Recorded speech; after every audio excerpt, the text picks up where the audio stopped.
Yeah, here we are. Would you believe we've got a jingle as well now? Hey, we've got an intro song and everything.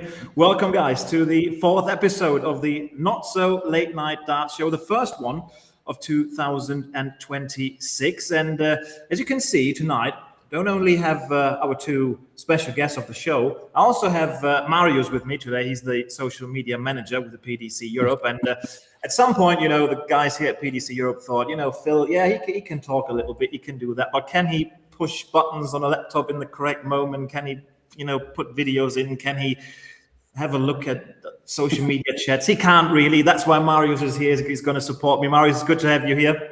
Hello, thank you. Really looking forward to being with you for the next hour or so. Yeah, we see how long we go. Sometimes we go a bit longer. It all depends on how entertaining our guests are. But hey, for tonight, I've got absolutely no worries because we have, two of the finest gentlemen you could ever wish to meet, not only in the world of darts, but in the world of sports or anywhere. We've got Ware, PDC referees. Hugh, so good to have you. First time on the Not So Late Night Dart Show. Welcome. Thank you for having me, Phil. This is great. Hey, when we got the top Welsh referee in the world of darts, we need the top Welsh darts player in the world as well. It's the world number 5, the former Premier League, Masters, World Grand Prix, World Series of Darts finals, and World Cup champion, the Ferret, Jonny Clayton. Jonny, so good to see you. So good to see you guys. That sounded good. Can you say that again, Phil? That's really good. Hey, no problem at all. The former Premier League, World Series of Darts finals, World Cup of Darts. Right. We'll do that 2 or 3 times tonight. Jonny, so good to have you back on the show. You've been with us a couple of years ago when I think it was during the dreaded COVID days, if I remember correctly, like when we were all more or less locked in at home. A lot of things have changed since then. You're freshly off the World Masters stage, so to speak. Made it to the last 16, and you lost a cracking game, really, against your World Cup of Darts pairs partner, Gezi Price. What's your assessment of your World Masters this year? Yeah, it's a good game. Do you know what I mean? The shame of that, one of us had to lose, and this time it was me, because my record against Gezi is not very good at the moment. I need to change that, I think he's about 11 games up, 11 wins up against me. So I need to seriously, change the tables on that. But no, 2 Welsh boys playing against each other, we're good friends. It's difficult, it's a tough place. But I got off to a good start. I was thinking, wow, if I can keep him under this kind of pressure, it might be my night, But obviously, Gezi being Gezi, just played amazing and, got back into the game. And, another win to Gezi. Yeah, well, there you go. I was going to say, as the world's number 1, you got some rectifying to do when it comes to that head-to-head record, don't you? You got to sort it out. Yeah, exactly. I might go back to Welsh number 2 and try and start beating him then. Well, stay up there for as long as you can. I mean, Hugh, for you as well as a Welshman. I mean, when these two collide, they are the 2 absolute spearheads of Welsh darts. It's always a treat to watch these 2 guys. Not only because they're great players, but they've got such a great chemistry between them as well. It just shows how good mates they are.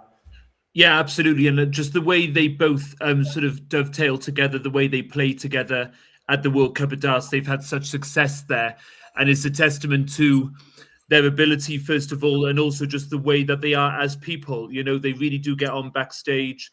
And of course, they want to beat each other. Of course, when they play each other, like they want to beat everybody when they're up there. So, like, there are no friends up on the oche. But when the game is over, it's all shaking hands and a nice drink afterwards, and that's it's all good. Just as a referee and also as a darts fan, when Jonny and Gezi play against each other, it's just a pleasure to watch. And that's probably the best thing that I can say. Speaking of a pleasure to watch, you had a first row seat in last night's final between the 2 Lukes. I mean, what these 2 are doing when they play generally, but also when they go, did we just lose Jonny? He's gone. He'll be back. There he is. I never touched anything. I promise. I never touched anything. You scared me there for a second. You see, that's why Marius is here. Otherwise, I would have disappeared. That's the. I'm not very good with computers, right? So I don't touch anything, right? I promise you. Right. But maybe we can say, Jonny had to switch from his mobile phone to his laptop. Let's say it wasn't really him who set up the laptop. Thank God his daughter was about to help him a little bit. Yeah, I'm not very good. So, Hugh, I mean, when these 2, Luke Humphries and Luke Littler, I mean, another cracking final that those 2 played there. It's just everything about the standard of play, the speed. It's just, it's mind-boggling, isn't it? Yes, it is. And I mean, games like that, that's why I love to referee, is to be able to referee games like that. And like you say, the sheer pace and the scoring. And I know it sounds a bit silly, but I genuinely didn't know who was going to win that game until the last dart went in, if that makes sense. I thought the way Luke Humphries came back from 3 sets to 1 down, and if I remember rightly, he got himself back from 3-1 down to go 5-4 up. that was a hell of an effort on his part, and then Luke Littler comes back from the break, and I think he won 4 straight legs. These are 2 absolutely class players, showing why they're world number 1 and world number 2, and I mean, for me, refereeing, I wish I could say that I enjoyed it, because honestly, Phil, I didn't, because I was concentrating so much. You didn't dare take yourself out of that concentrating mode for a second, because like I say, they're both so fast and they're both such very good counters of the dartboard. And I didn't want to sort of be taking my time over shots being thrown by what they've scored and potentially taking them out of their rhythm, So I can't say I look back on that game and enjoyed it. It was just a huge challenge that I was just pleased that I didn't make a mistake and ruin it for everybody. To be honest, I was just like, well, thank God, I did okay. I think. So, lucky it wasn't me counting how. Hey, as you bring that up, Jonny, we prepare a few things like for the show, and I was going to talk to you guys as we've got a referee here, we've got you here, Jonny. I mean, the counting in the game obviously is such an important part, and you two back in the day, you had a bit of a moment as well, and we've got a little clip prepared here, and I think Marius can show that one for us. I think I remember it. I think I remember what you're going to show. I think. Yeah. I'm going to ask you later what if you were right. The image. No, the clip. Not the image. Just the clip. The clip of Johnny's miscount. No, there's nothing to do with me. Who told me? Hey. Jonny with Ware 86. So 86. 18's the target. Single would leave him on bull. Treble would leave double 7. No score. Well, I can only assume that he's totally miscounted there. He thought he was on 88, I think, Alan. 68. He thought he got that. He was waiting for him to call game. Yeah. I mean, a lovely 88 finish being left on 86, and the irony of being cuddled by Jose de Sosa of all people after a miscount. That is picture perfect. That is. You've got to keep the crowd entertained. No point. And that's all it was. I was testing to see if he was awake, because I thought maybe he'd gone a bit quiet. He's fallen asleep, so I thought I'd brighten this game up a bit. I'll just miscount. It's a good bull, in my opinion. It's a very good bull. So, do I get that correctly? I mean, Hugh just said then he didn't much enjoy the Luke against Luke final yesterday. You're just trying to give him something to enjoy, yeah? Is that it? Exactly. Well, there is absolutely nothing worse for a referee when a player miscounts, because your first thought is not that they're wrong, is that you're wrong. Yeah. So Johnny's going for 20 and ball, and I'm thinking, right, what have I done wrong here? Because I thought you had 68 left. Yeah. Do you know what I mean? All your fault, too. All my fault. Yeah, absolutely. Yeah, no problem with that, love. Yeah. I'm sure you said 88, not 86. I'm sure of it. I tell you, what happened there? So you went for treble 18, double 16, and you said to me, "What's that, Hugh?" And I said 18. Yeah. No, I think that's what happened. You must have said something else. Oh, did I? Oh, I see. Oh, so selective hearing all of a sudden, is it? It was, yeah. Somebody must have shouted in the crowd, like, it must have said, John, you got this left. Go for 20. So I did. Right. Two Welshmen misunderstanding each other. It can't be the accent with you two guys. It can't be that. No. It's just one of my specialities. I like doing things like that. Yeah, well, that's the thing. I remember, but funny that you should say that, Hugh. Like, oh God, how many years ago is that now? 5 years ago, I think so. When we did the Super League during the COVID days, like when no one was allowed to travel, and we couldn't bring like the English referees over, and back then we didn't really have a lot of German referees about, so they asked me if I could do the refereeing for the Super League. That's nice. Yeah. I said, I'll try, and I completely agree with you. It is such a stressful moment when a player miscounts and he even hits the double he wants to hit, and especially when he busts like Jonny just did. Then it takes a bit of cojones to stand there and just go no score, like, because they look at you like, oh no. So he's gone 18, 20 and bull. And I'm thinking to myself, right, I'm pretty sure he's best, but I'm just going to double check this just before. Because, knowing my luck, I'll say no score and he's gone right, Yeah. And then, I even gave the know? point. I even gave the point. The point, yeah. Oh my God, the point. Oh, you did, yeah. Good. The ferret finger came out, yeah. It was there. It was a good shot.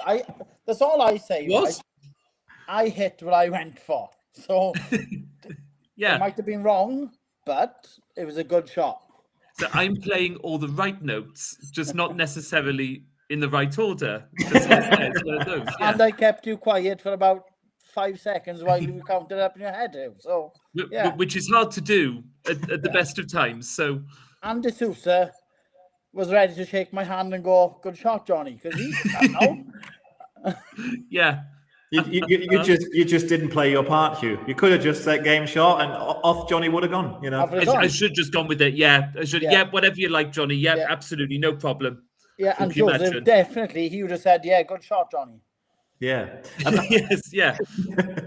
I mean, what I've seen now, what I see more and more often, like when there are local tournaments being organised, you get events now where they're actually using those scoring softwares, where they play on boards where the software automatically like adds up your points, subtracts it from whatever you've got left. And I don't know how you feel about that, Jonny, but I don't think for the young players that's a good thing. I think going through that tough school of learning your maths and learning your counting is an important part of the game, because let's be honest, you'll never have a computer calculating for you on a PDC stage. And so at some point you have to do it anyway. Yeah, that's true. That's true. But I think in one way it's very good, because, these kids, these young guys can, play against one of their friends, somebody totally different. I think it's a good thing that way. Yeah. But I do think, especially with some of them, they give you the outshot. So if you just say, if you hit the 20, maybe you didn't need the 18. No, but if you hit the 20, then just say you hit the 18 and the bull. It teaches them like maybe to memorize outshots. But if it's for, that you need to depend on that, I don't think it's a good thing. I just think it's brilliant for one part, but to know what you actually go for in your own head, it's much better than depending on a computer, if that makes sense. Yeah, surely. I mean, Hugh, when did it start for you? Sort of the ambition to become a referee. When did you find your passion for the numbers side of the game? When I used to play darts when I was a kid, I got hooked onto watching darts. Loved it. Got hooked on playing darts. Loved it. So I had dreams of being world champion when I was 12 years of age. But I remember practicing, and the more I watched darts and the more I practiced darts, the more the maths patterns of the dartboard just sort of sunk into my brain, and they just haven't left yet. So you never know. One day I'll wake up and they'll all be gone. Then we really will have a problem. They never sort of left me. And then when I joined different teams. I joined different county teams and county youth teams at the time. And so because I wasn't very good, I used to lose a lot. And if you lost, it meant that you marked the next game, which I never really sort of minded, because I knew that I could do it. And there were a lot of kids around me that maybe didn't want to do it, maybe because they weren't as good at it, or they certainly weren't as confident as me at doing it. And then one day we did a match against the Glamorgan youth squad, against the Glamorgan senior squad, and the caller didn't turn up. So everybody looked at me. So I went up and did it. And when I came off the stage, all the senior squad, the Glamorgan senior squad, said, "Oh, that sounded really good. Would you like to come and call for us?" So this was when I was about 14 years old. Wow, this is very early as well, very young. Yeah, oh yeah, big time. Well, this is it. I mean, I made my television debut, and I was at the Winmore World Masters, funny enough, when that was in the BDO days. You were 17, weren't you? Yeah, you were 17. So, I mean, Phil, I didn't know what I wanted to do with my life when I was 17 years old, I must say. I had no idea. I still don't know now. Right, yeah, exactly. Don't right. take up that. yeah, exactly. So, I mean, I didn't know what I wanted to do at 17. I only sort of became a professional referee after COVID. actually. That was the first time that darts refereeing became my full-time job, was in September of 2021, I think it was. And then when my work in the PDC really started to go upwards from there. But yeah, I mean, it's been a 15-year career anyway at this point. So I mean, when I first became a referee, I didn't know if I wanted to do it as a full-time. Well, it wasn't a full-time job at that time anyway. Yeah. You know, so it's interesting, and I think it's interesting now. I mean, I've said it before that I think we're getting to the stage now, especially with the Luke Littler effect and all the kids that are getting into the game now. They actually are growing up wanting to become darts referees. And I think that's very interesting, you know. Yeah. So it'll be interesting to see where that goes. I mean, where that will end up, it will probably be that we will have a huge depth of young, brilliant callers whose maths are spot on, who know everything like that, and there'll be people from right across the world. That will be in this country, that will be in Australia and New Zealand, that will be in Asia, that will be in America, all these countries that dart is taking off in now, Africa, you know, and there'll be young budding callers all ready to sort of do the job and who can do the job, you know, brilliantly. Yeah. You know, that's where it'll end up. So the standard of darts refereeing will just go up and up and up. Right. So you guys now heard a lot of how Hugh Ware got into the game, and if you want to picture it a bit better, I went into the archives a bit with my good friend Dave Allen from the PDC. He's the former head of media with the PDC, and he actually sent me a photo from the World Match Play in was it 2000? This would have been 2008. 2008. Shall we have a look at that? I think we shall have a look at that. He's always been a big darts fan, Hugh Ware. There he is. Oh, come on, Phil. big Phil Taylor fan, yeah. No, that's for Philip Brzezinski. Exactly. That's for you, It's Phil. so nice to see you already admired me back in 2008 when I was still in high school in Germany. Look at that bear on my shoulder. Yeah. Look at the bear on my shoulder. No, I'm engrossed. Look, I'm hooked. Oh, you are absolutely, like the eyes fixed to the screen, and big Phil Taylor fan back in the day, just like me. You know, I got drawn into the darts by watching a Phil Taylor match in 2005 World Championship semi-final against Wayne, which went to a last set decider, actually 6-5 for Phil. So that's how that started. But I tell you one thing, Phil, that look on his face there is the exact same look as when I hit the bull when I miscounted. like looking in the mirror. Yeah, what's going on here? Like, do you know? It's funny on that clip of the miscount. I don't think I even look at you as you walk past me. I don't think I'm even looking at you. I'm looking away. I'm looking at the pad. You can have a rewatch and see. No, it's okay. There it was, yeah. Because I remember, right, when Hugh said there, if you lost your match, that you have to chalk your game, to score your game. So one of my early days after becoming a pro, we were in Wigan and I'd lost my match. So obviously darts go down on the table, and I said, "Oh, do you mind if I go to the toilet? I'll be back." And as I came back onto my board, the next match was Ricky Evans versus Vincent van der Voort. Oh my days! You can imagine how that went with me scoring, can you? Wasn't very good. Oh God, yeah. Like so the dream of being a referee finished there. No more. It was over before it really started. Let's be honest. Yeah. We should do a job swap. No, we should do a job swap video. That would be great. That would be good. Oh, we could do that. We could do that at one of the galas at some point. We're gonna. That's the worst idea ever. Why would you want to bring that up? No chance. Never, ever, ever. It's just I've just been going through the chat here a little bit. It's funny how all of you got your burner accounts out to support yourselves. Like we got a massive fan of Mario's as well. He says he's a big fan of the PDC Europe social media work. Yeah, we got Liverpool fan 08 who says there's only one Jonny Clayton. Ah, come on, son. Okay. And then here's a funny one. Says from Gemma 9334. Please ask Jonny about the special book he was given at the Cardiff exhibition in December. Very apt now that he's in the Premier League. Yeah, that was awesome. One of my fans Gemma, she came around with a book, 50 reasons or 51 reasons why Jonny Clayton should be in the Premier League. There you go. And because I'm 51, they made 51 reasons, and it was fantastic. Fair play. Ah. And they were right. They were right. So I hope next year there's going to be a 52, a 53, 54. Then I will retire. I'm 55.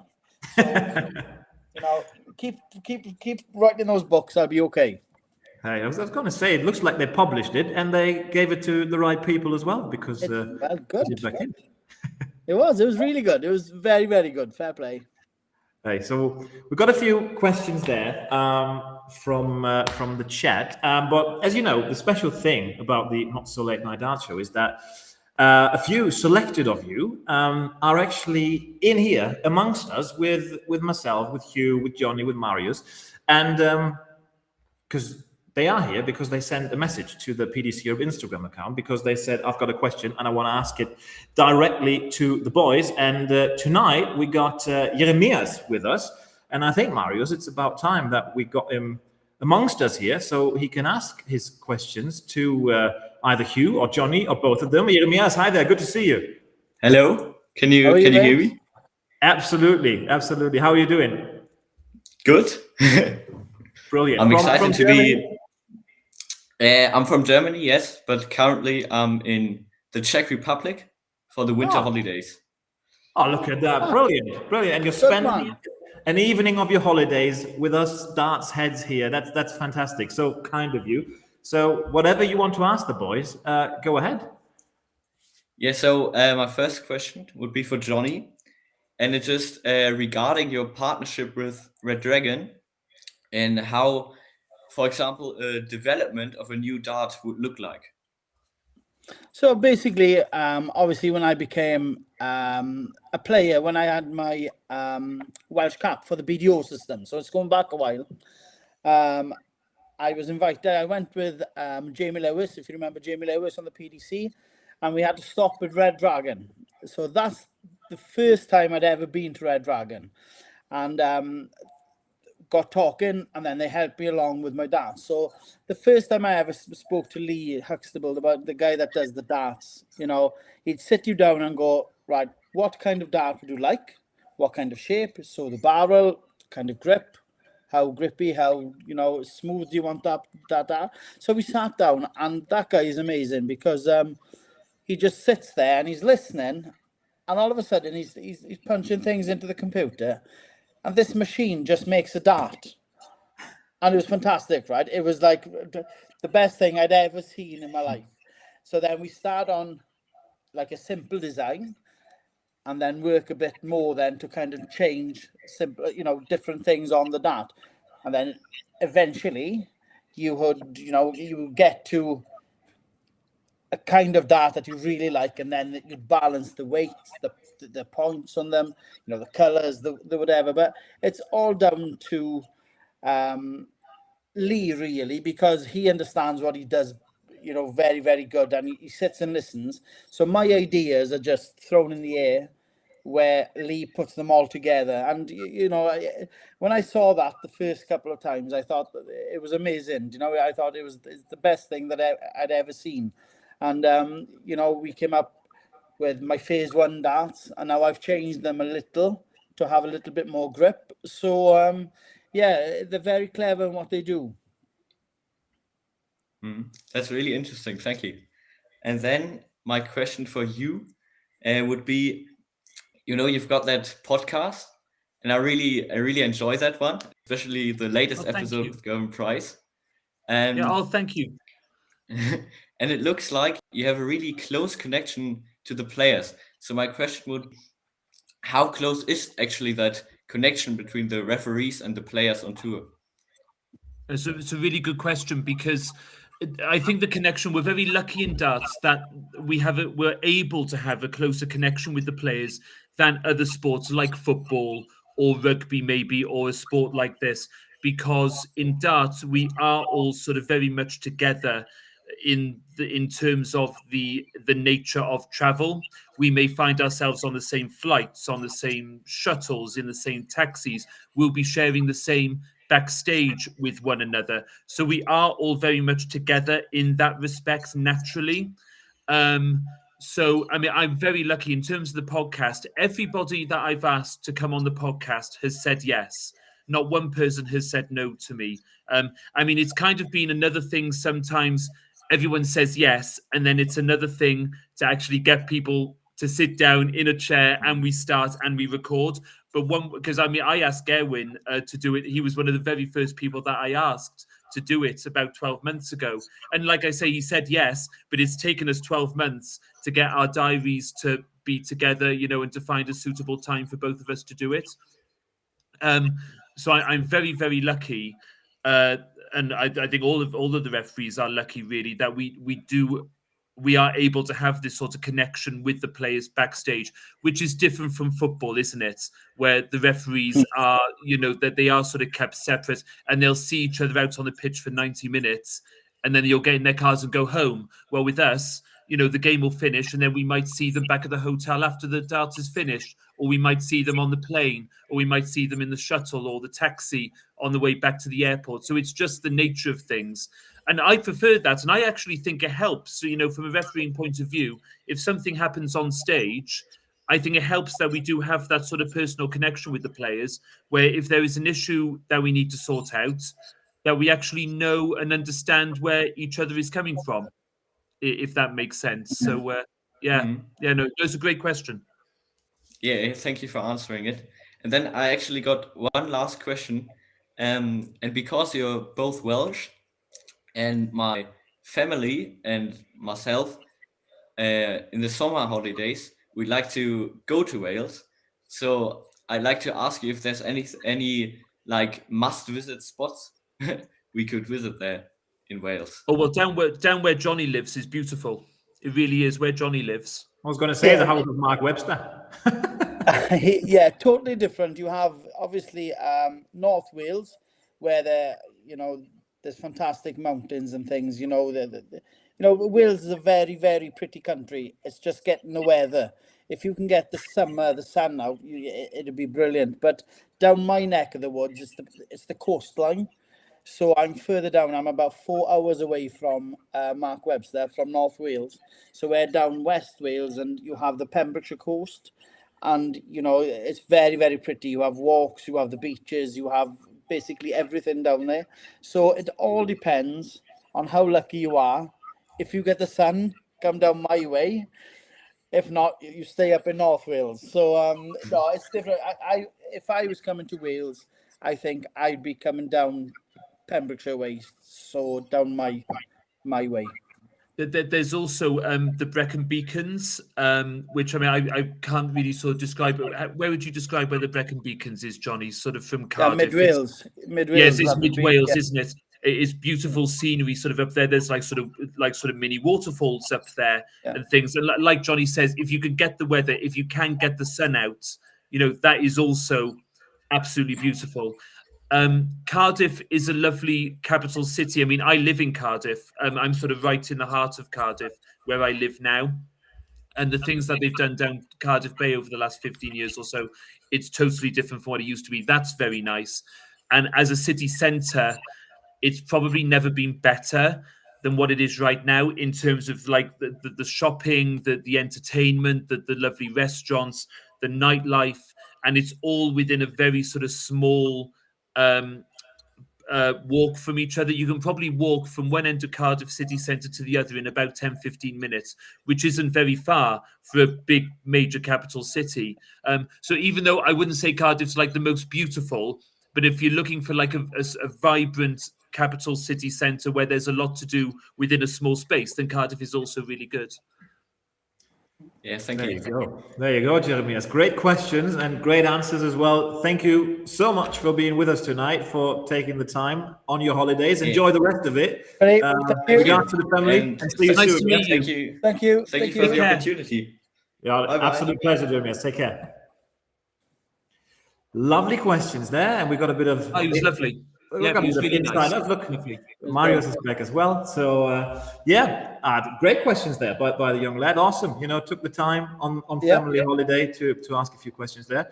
He was talking about a Hugh Ware podcast. He has a podcast. Is that the podcast I know, shock. where you've been telling me for 1.5 years how much you want me on it, and you never really asked? Because I would never say no, Hugh. I would never say no.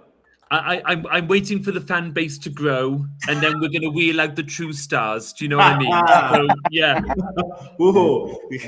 we won't talk about what happened the first time we recorded, shall we, Jonny? Or shall we? No, yeah, yeah.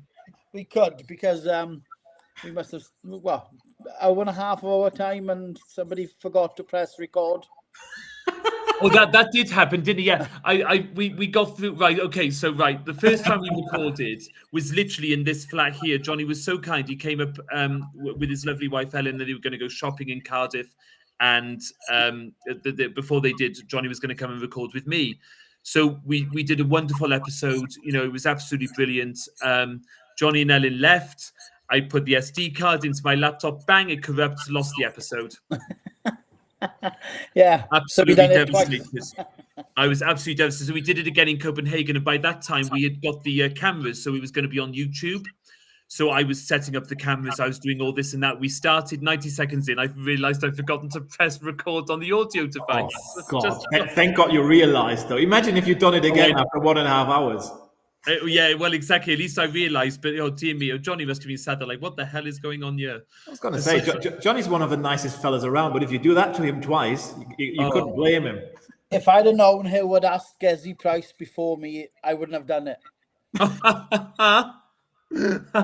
I text you both on the same day. I promise. It was the same text message, wasn't it? Yeah, okay. Well, yeah, just with I just replaced Gezi with Jonny. Yeah, and he nearly forgot to replace it as well. It nearly sent you the hi Gezi one. Yeah, yes, exactly. I was like, oh no, that is something I would do, definitely.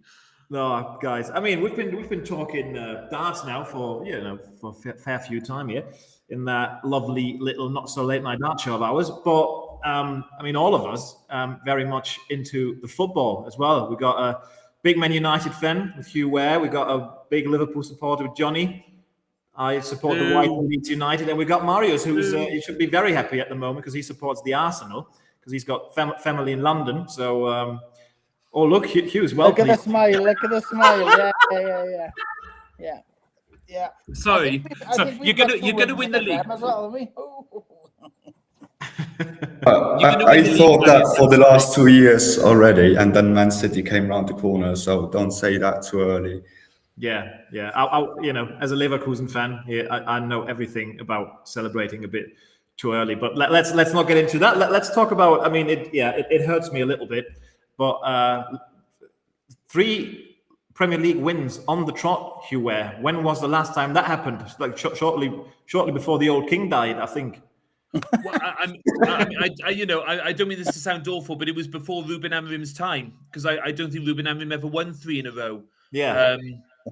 It's just I don't know where the rest of the season is going to take us in terms of finishing in the top 4. Of course, I hope we finish in the top 4. I think we've got a great chance to, but it's just nice to be able to watch my team again and sort of be identifying with that team again, because the last 18 months to 2 years have been so bad. It's just been nice to sort of be able to watch my team and be familiar with them again. It's like watching the team from my childhood again in terms of their intent and in terms of the way that they've simplified the game again now from what they were doing under Ruben Amorim. So yeah, I mean, if you'd said to me after we lost to Spurs in the Europa League final that the next season we could finish 4th or 5th, we'd be in this position now that we're in January, then I just snatched your hand off. I didn't think that would be possible. I mean, of course, I would have preferred it if the manager hadn't lost his job, and all that sort of thing.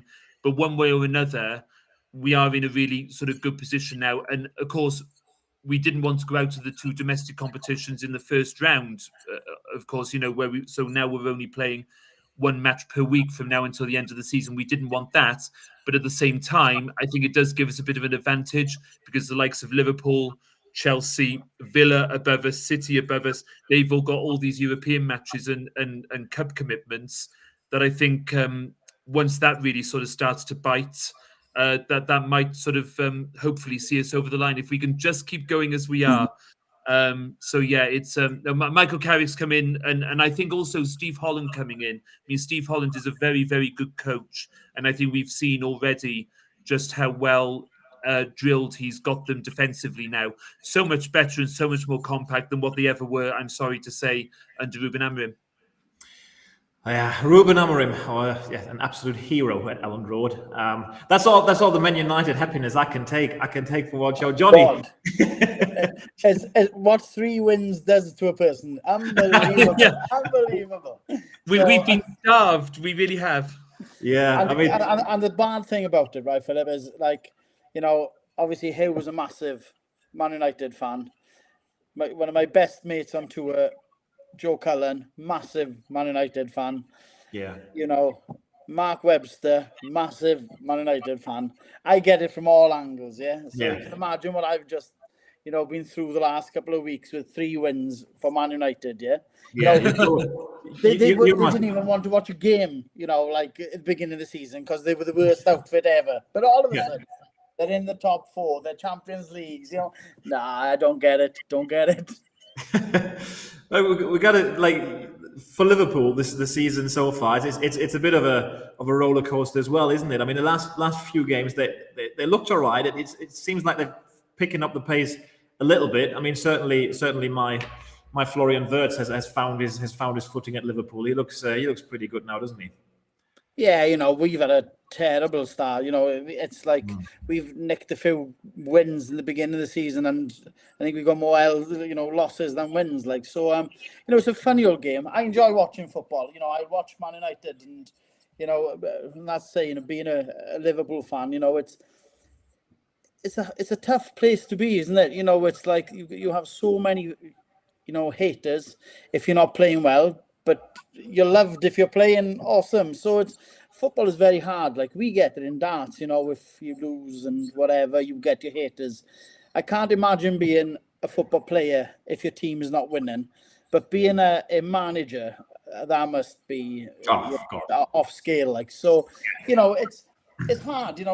At the end of the day, you look at whoever you support, if it's like you say, Man United, Arsenal, Leeds, whoever you support, it's if one team plays better than the other on that game day, well, they deserve to win. It's the team that should be winning is the one that spent more money, but it doesn't work that way, unfortunately. And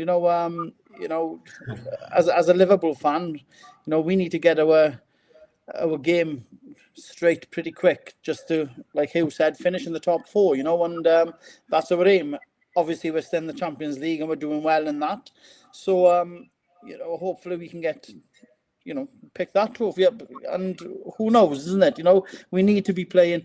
We've got players that are starting to pull their socks up. I think Wirtz is starting to become one of our strong players. He's brilliant. He's starting to find his feet. But, it's tough. You've got so many good players in these teams.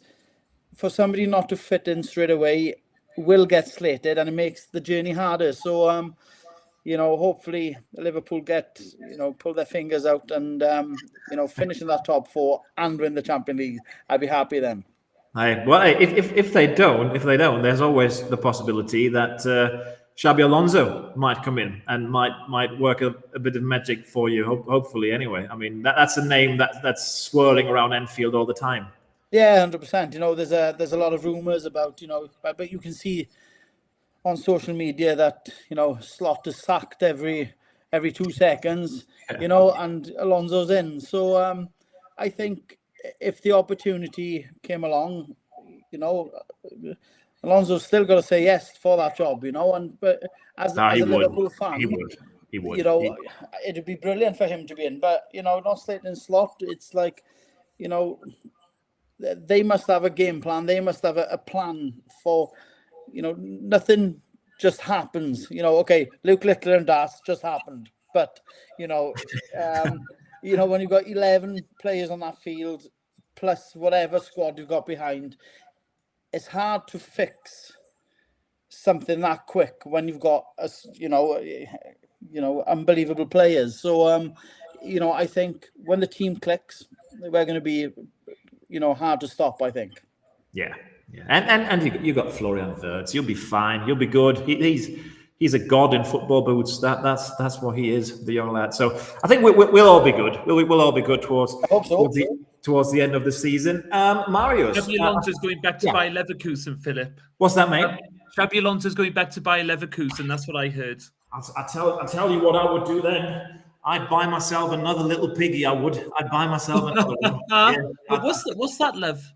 It's you know the Sport 1 pigs, and they made like a special edition for when Leverkusen won the double, and it's got the league title here, and it's got the cup there, and I've been very kindly given that one by Ingo from Sport 1, a good friend of ours here at PDC Europe. Yeah. Does he have a name? Shall we Christian him now? Shall he get his name today? What should Leverkusen piggy's name be, Hugh? You can choose. I'm going to say Shabby, like so Shabby the piggy. Shabby, there we go. There we go. I love him even more now that he's called Shabby.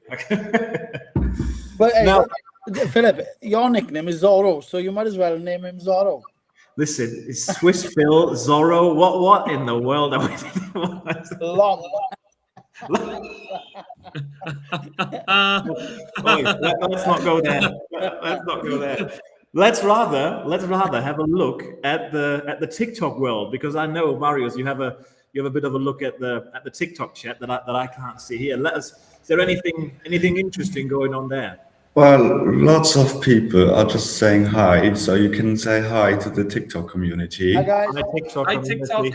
And someone asked, or is looking forward to the PDC Europe coming to Belgium. So my question would be, which Euro Tour event are you guys most looking forward to going? Ooh, that's an interesting one. Krakow is around the corner. Yeah, Krakow's right around the corner. 2 weeks' time. February 20th to 22nd. First time for us in Poland. So I've heard many great things about Krakow. I heard it's a brilliant place, very pretty. Yeah. Well, you know, personally, I think the European tour is fantastic. You know, wherever you go, you know, every venue is full of fanatic dart players, and you know, with total respect, you know, so they love the dance. So as a player standing on that stage, you know, they know when to chant, they know what to chant. So that is, you know, they're not there to try and put you off your game. They're there to watch good dance. And, you know, I think, as you said, from Belgium, you know, it's, you know, they are brilliant. They are absolutely brilliant as fans. Same as Germany, you know, we get total respect. We are there. Obviously, if you play against one of the home nation players, well, obviously you're going to have, you know, some fans on your back. But, you know, all in all, we get the respect that we deserve as players, because, you know, we want to go up there and play as best as we can to show the fans that we are, you know, professional dart players. You know, we are there to try and, you know, keep the fans in the game. And while they give us total respect, we try and do the same back by playing well, you know. So, I really do enjoy, you know, the European tours. So if you had to pick one as your favorite, Jonny, which one would it be? Maybe Graz, because you won that twice. Yeah, I was going to say. Green jerseys, jackets, I think I'd pick Graz, It's kind to me. Yeah, you know we're changing the venue for this year for Graz. We're going into a bigger one in Graz. It's not the Steiermark Halle anymore. We're going into the town, they call it the town hall, the Stadthalle in Graz. So more people there this year in Austria. Oh, brilliant. It can only be good for the game. It's only it can be good. Brilliant. Looking forward to that. Hugh, do you have a favorite one? So I think it's gotten to the stage with me now on the European tour where I really like to look forward to new places that I haven't been to before. So I'm going to Basel in Switzerland this year for the first time. So I'm really looking forward to going to that one. I've done Munich for the last God knows how many years, and that's really good. And I've always found that the fans who turn up to Munich are particularly enthusiastic for the players and for the people that are on the stage and who are involved. Funny enough, I'm actually not doing Munich this year as it goes, but I've always sort of enjoyed going to Munich. That's always a big one. I feel like, I don't know about you, Jonny, but I always feel like when we go to Munich European Tour, out of all the European tours that we go to, that feels like a particularly big one to me. Yeah, it is. Yeah, so it is. You know, it's like you say, the fans are fanatics, like, and you know, it's a big place to go in Munich, and yeah, it's a very, very good tournament. It's, you know, I think that's Luke Humphries' favourite tournament, I think, because he keeps winning out there. So I think that question to Luke would be a good one. But no, fantastic. I really enjoyed. And Munich is the one with the Motor World in the hotel, yes, with all the cars. So yeah, that's, you know, a car fanatic's dream, isn't it? Do you know what I mean? So I love it there. Yeah. For petrol head Jonny Clayton, that's the place and Hugh, we're getting to wear our fancy lederhosen there in Munich. Obviously, that's a plus. Surely. Yeah, we do. The last couple of years, I've been taking. Well, Jonny was there last year as well, weren't you? With Joe, we were also trying the lederhosen on. So I've done that for the last couple of years. Yeah, that was great. Yeah, no, I really enjoyed it. Obviously, honouring the local traditions and cultures, and also at the same time, it was something different. You know, so I really enjoyed doing that for the last couple of years. I'll miss it this year. Looking forward to seeing Charlie Costafino or whoever it is, you know, in their lederhosen this year alongside Kirk. And Philip. Won't be me. And Philip, of course. Yes, and Philip. Jonny, you should play in it. How about playing in it, love? Yeah? Oh, nothing against the outfit. A budgie has got fatter legs than I have. There's no chance am I going on stage in a pair of shorts. No way. No chance in it. They're the skinniest legs you'll ever see. Okay, so no, we'll forget that one. Okay. Maybe after show. Maybe after show we'll see what happens there. Guys, I think as we're heading into the last 15 minutes or so of the show, we cannot finish this show without having a look ahead at the Premier League that's going to kick off this Thursday in Newcastle. I think, Jonny, you're probably already sitting on packed bags, aren't you? I am, to be honest. Case is packed already, ready to go. I leave tomorrow. I'm driving, so it's a 6-hour drive for myself. Yeah, I'm looking forward to that. It's my favourite tournament. I love every second of it. It's a tiring tournament because of the travel, but it's brilliant. Every venue, everywhere we go, it's just simply the best. You know, it's you're playing the 8 in-form players or the best in the darting world. So, you know, week in, week out. So no hiding place. You either perform or you become last, you know, in the table. So, you know, I'm really, really looking forward to it. You know, 3 times, 3 finals night. Hopefully, it's going to be 4 finals night and the 2nd winner's trophy for myself. So, you know, that's what I'm aiming for. That's why I play darts. I want to be with the elite, and you know, there's only one place to show where, you know, what you can do, and that is on the big stages. No doubt. And you did show how to do it, first and foremost, in 2021, of course, which was your big year. And we can have another little look at the final moments of that 2021 Premier League campaign. De Souza to keep yourself alive, 1-2-7, treble 19. The shot this would be to keep the final going. Oh, and just the wrong side of the bullseye. Jonny Clayton. You'll never get a better opportunity. 3 darts for the Premier League title. Mops his brow, takes a deep breath, takes aim, and it is! Go, Jonny!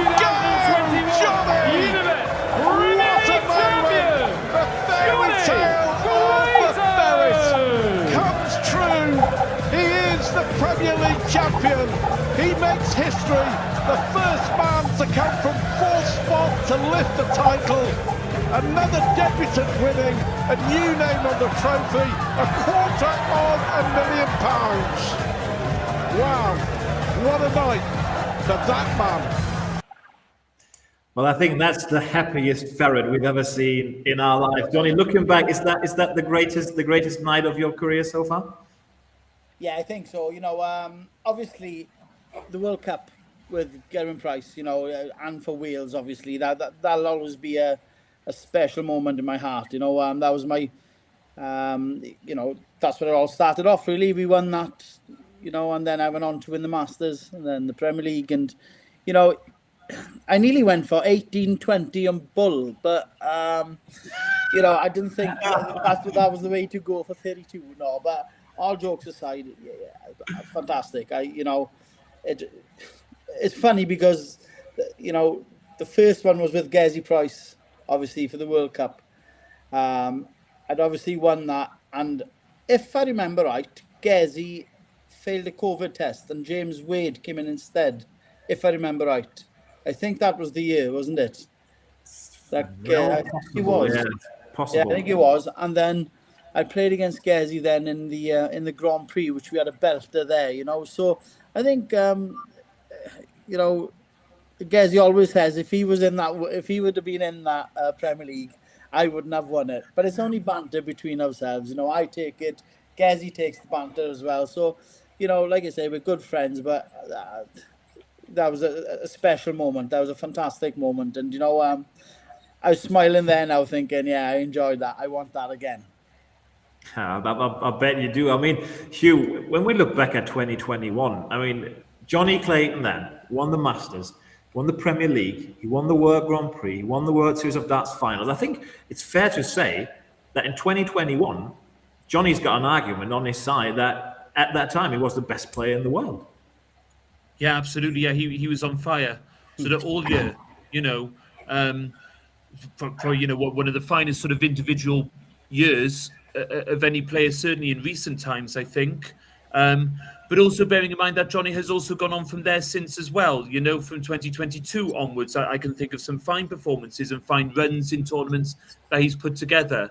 But in 2021, in terms of actually winning big, huge titles, and if I may say so, when you won the Grand Prix, Jonny, in 2021, I was particularly happy for you because up until that point, a lot of things that you had won in that year had been non-ranked. Like the Premier League and like the World Series of Darts finals. Once you won the Grand Prix and it was ranked and you went up the rankings, I think you went up to something like 7th or 6th in the rankings. And I thought, well, that's more justified now. Your ranking's more justified because you've had such a great year.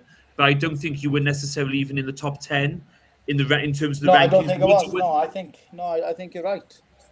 Right. So once you won the Grand Prix, I thought, well, now you're where you should be. Up in and around the elite in terms of the rankings and the seedings for the upcoming tournaments, like the World Championships at that time and so on. So yeah, no, it was absolutely brilliant. It was wonderful. It really was. Thanks, old boy. There you go. So, Hugh and Jonny, it's the 22nd staging, actually, of the Premier League that we're going into this year, 2026. In 2005, they staged it for the first time. And, in the show, sometimes I like to test my guests' darts knowledge or knowledge in all sorts of different areas a little bit. And I was wondering, between you two, how many of the original 2005 Premier League lineup, how many players can you... Oh my God, do you know all of them, Hugh? This is my era. Sorry, this is my era. So, yeah. 2005, yeah? I'd go Phil Taylor. Hey! Well, someone stuck their neck out there, didn't he? Yeah. Okay. Gary Anderson, come on. Gary? No, Gary wasn't in that one. So, Hugh, you look...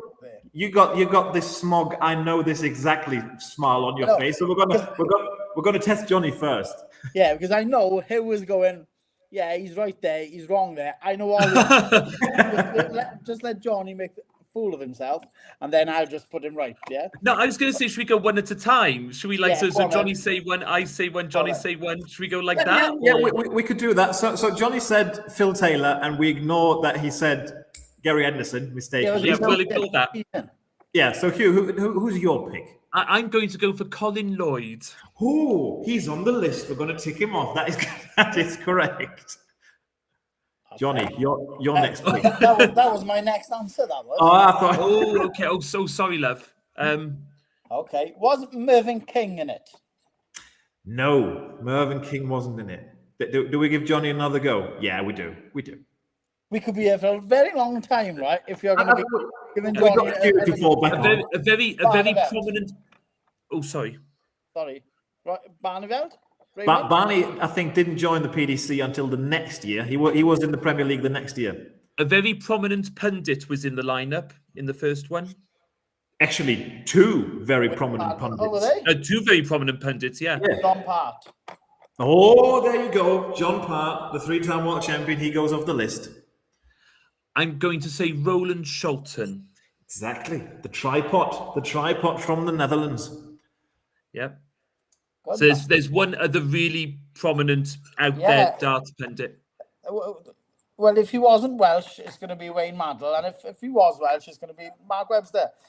But I'm going to go Wayne Maddell. Wayne Maddell is absolutely correct. So we're missing the final two because back then it was only seven players in the Premier League.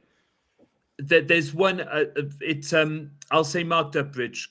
Mark Durbridge was in the first one. And that is, I think, the most probably for the average dart fan, probably the most tricky one to get because I mean he was Mark being in it on the back of his World Championship final that he made in 2005 against Phil Taylor. But do you know? I'm trying to think who the other one was now. Oh, we nearly got it. I know. I've got it. Yeah, I've got it. Was Ronnie Baxter? Ronnie Baxter was in it in 2006. He joined the next year. That's unlucky. That is. That's a very point for that. That's a very educated guess, actually. It was. Very. Johnny gets half a point. That was a good guess. I don't know. I genuinely don't know. He does. Hugh, you can fill us in on the last one. I think if I was to say it was Wayne Maddell's best mate. Yeah. Peter Manley. I was going to say we already said Phil Taylor, but no. It is Peter Manley, indeed. Yeah. Oh, God. Yeah. That was the original 7 back in the day. Oh, God, I would have never got that. Do you know, I saw Sky Sports released footage of the very first Premier League match, and I've heard Dave Allen describe to me before now. It was in front of about 500 people in Stoke City Hall or wherever it was, and it's amazing to see it's now in the Mercedes-Benz in Berlin, you know, and the O2 in London, and just the way it's developed and grown over the last 20 years has just been amazing. That's funny that you should mention that one because when I checked like the 2005 Premier League early on today, way more staggering than the players that were in it because they were all in there justified because they were the big names back then, is the sort of towns and little cities that the Premier League actually was played in back in the day. You got places like Kidderminster and Colchester and Taunton, and you played in Norwich as well, and a place I've never heard of. I don't even know if you pronounce it that way. Widnes. Yeah. Never heard of Widnes in my life. Up by Wigan. That's amazing. Okay. Well. all rugby league cities like so. Yeah. Back in the day, it was one of the pleasures. Yeah, it was one of the pleasures. So I got into darts actually after that Premier League. The 2006 Premier League was the first one that I watched. But that was one of the best things about growing up as a darts-loving kid was you weren't just watching football where we kind of take the crowd for granted.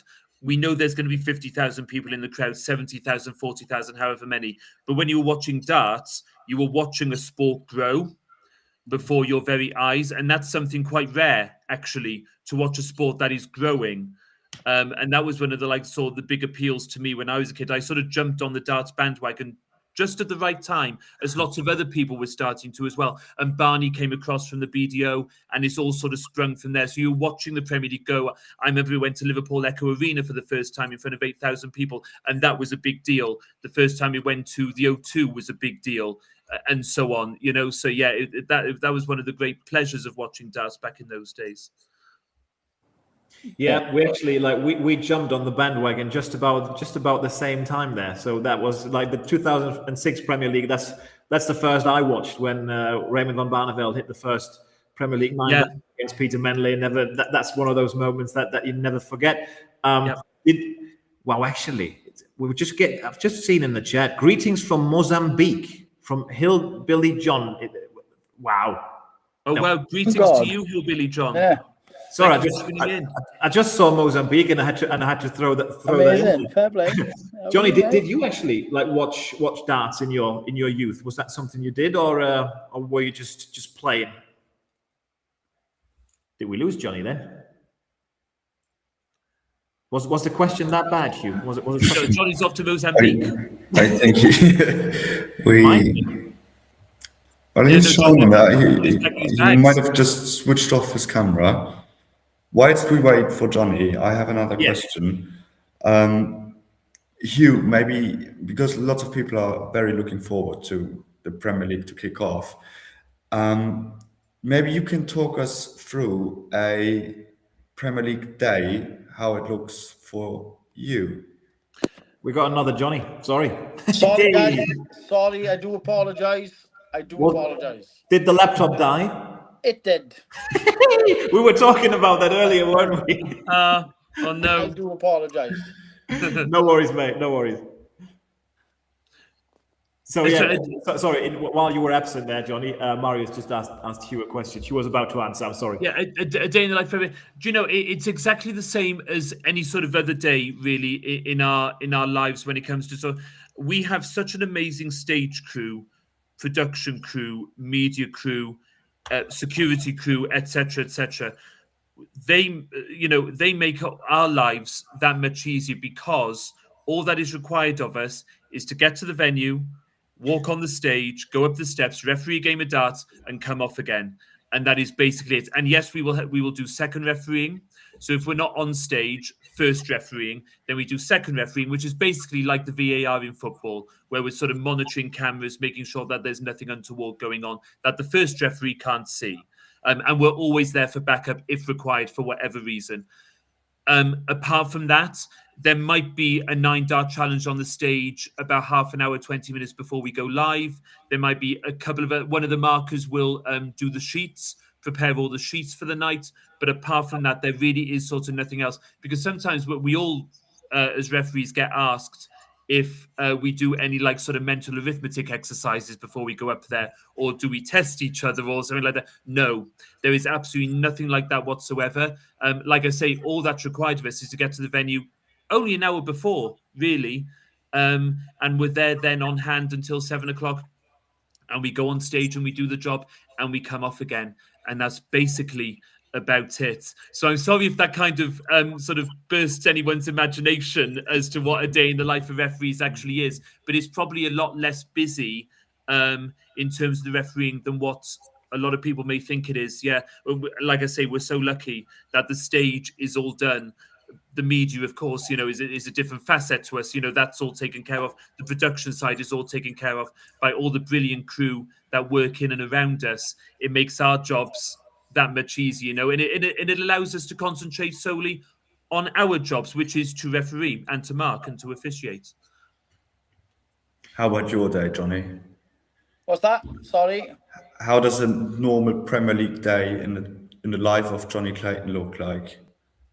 Well, it's just you try and be as relaxed as you possibly can. It's you don't change your routines. It's basically I go over to the venues of whichever tournament I'm in, maybe 3.5 hours before I actually play. We know roughly what time we play.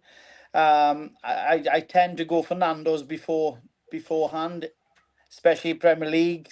I don't know why. It's just a habit that I started and I kind of didn't stop. So, but no, everything. It's just trying to, obviously, to keep focused. But you need to be as relaxed as you possibly can, because on that stage, that is what you need. Your heart rate has to be, slow. You don't want to, you don't want your chest pounding, nervous and all that. So, yeah, it's just trying to relax. It's just trying to do the everyday things that I normally do if I was in any other tournament. So, Yeah, that's my kind of secret, is just to keep it chilled. That's probably a very good approach. I mean, Hugh, just as a last little thing towards the end of the show here, we spoke about the 2005 Premier League, the 7 players that were in it then. We look at our 8 that we do have for 2026. You got your Luke Littler, Luke Humphries, Jan van Veen, Michael van Gogh, Jonny Clayton, Stephen Bunting, Josh Rock, and Gerwin Price. I mean, for darts fans, and we're still that, Hugh. Let's be honest, we're still darts fans at heart. Like, to have those 8 names go head to head over across 17 weeks at darts, it's a mouth-watering prospect, isn't it? Oh, it is, and it's going to be. I mean, they're all such great players, and it's going to be a really, really good watch, isn't it? For 17 weeks in a row. As a referee, there's going to be a lot of very fast and very great matches in there, which are just going to be a joy to referee. I already know that. It's going to be brilliant. It's going to be absolutely brilliant, and. In many ways, Jonny may not want to hear this, but I hope it's going to be close. Do you know what I mean? I would love it to sort of go right the way up to week 16. And I know Jonny would love to be sort of all qualified, done and dusted about 4 or 5 weeks in, already there. But I hope it's a really good tournament. I'm sure it will be.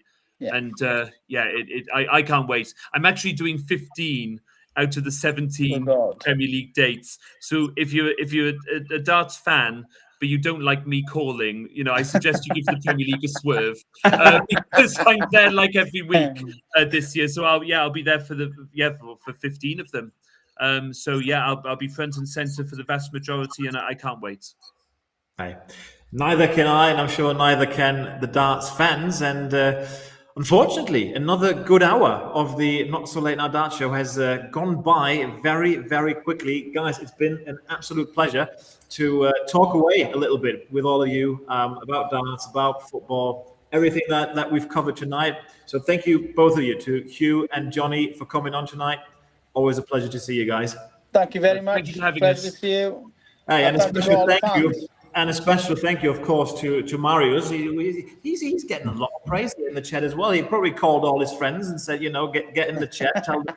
I literally told nobody. But Timon, thank you for the appreciation. For appreciating my social media of what we're doing.